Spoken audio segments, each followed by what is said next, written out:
Hey everybody, this is Tom from SmallScaleGardening.com. Well, we're back out here in the garden. It is a Sunday, a nice Sunday actually. I've had a great weekend with family and helping Julia's Blooms with a wedding. We're going to have a video posted on that to show you what that's like.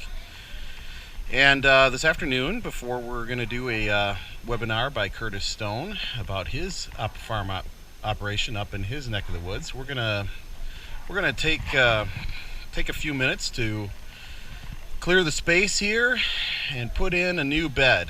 You can kind of see this board. I was laying it out a while back and killing off the weeds with this tarp with soil. It was also where I was mixing up soil for the other beds, but this is the area that we're going to use to build a new bed and plant some late season crops. Late summer season, early fall crops. I've got some plans, and it's a little bit of an experiment because I've never planted. I'm going to actually plant some potatoes. Now I know this is late and I kind of want to see what happens, but we're going to use this area right here to plant potatoes, and I'm going to put in a 3-foot by 8-foot bed. I've got the planks all ready to go. I just, with me being gone and everything, didn't get around to putting this in, so I'm going to put it in. We're going to give it a try and just see what happens. So that is the game plan. Gonna get at it. First things first, like if you're watching a home improvement show, first thing they do is a little deconstruction before you do a little construction. So if you can see over there, we've got some hostas, some milkweed, some other plants growing up. We're gonna clear those out. We're gonna leave, I think that's phlox over there. Okay, everybody, here we go. So wanted to take a shot here. The major deconstruction has happened relatively quickly. I think it only took me about 15 minutes to clear everything. Just a small pocket of hostas. Then moved the tarp that had all the soil in it. I want to show you a couple things. Here we've got some remnants of hosta plants. You can see that even though they were covered up since the spring, that they still wanted to grow. And it just is amazing that even in the absence of sunlight, plants will try to grow. And we'll dig these up here, take them out. They'll be in the way. So basically, I also wanted to show you here the plank will be it'll be parallel to this bed here. And it'll be at a point about 3 feet away. Maybe I'll have to look at the distance here and adjust that, but from this point on it'll be 3 feet wide, and then all the way up to where pretty much where the edge of that tree or that plant is over there. So this area is going to be where the new bed is, and I'll kind of smooth this out a little bit. Again, I'm going to put down a couple barriers. Not only were there a ton of hostas here, there were a lot of weeds.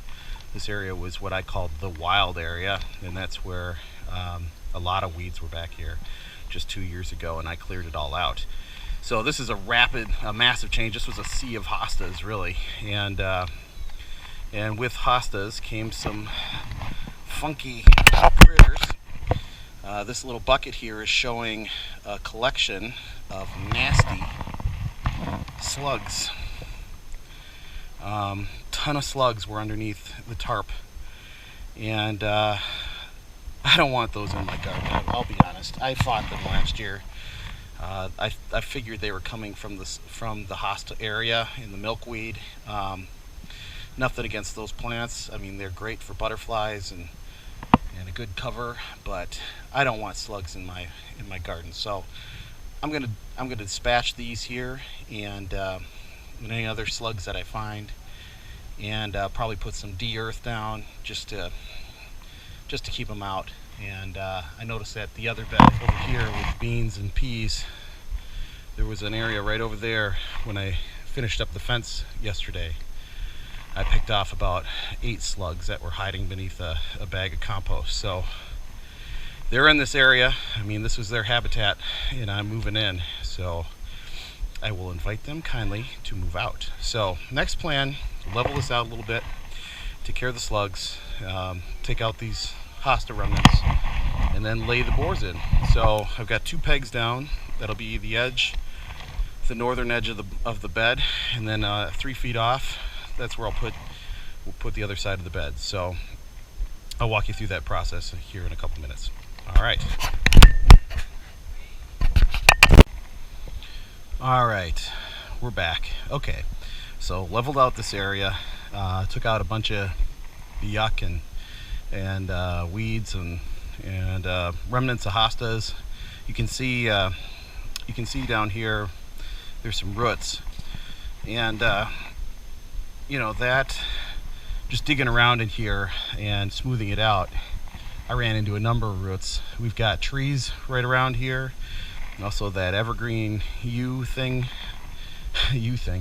that bush over there. There's just roots all over this area. So I think putting down the 2 weed barriers, like I thought, was the best way to go. This area is just a mat of different roots and things going on. So rather than cut them all up and kill trees and everything, I'm just going to build soil on top of it. So just for general reference here, we've got the beans and cukes and peas over here. This first stake is about 42 inches off, and then 3 feet is right down here, right about where my foot is. So our bed is going to lay right in here, square off, and we're just going to fill up, put the 2 weed barriers down, and then fill up with good soil, manufactured soil. So that's the next step, is to put in the planks, level them up, and then fill it up. Okay, here we go.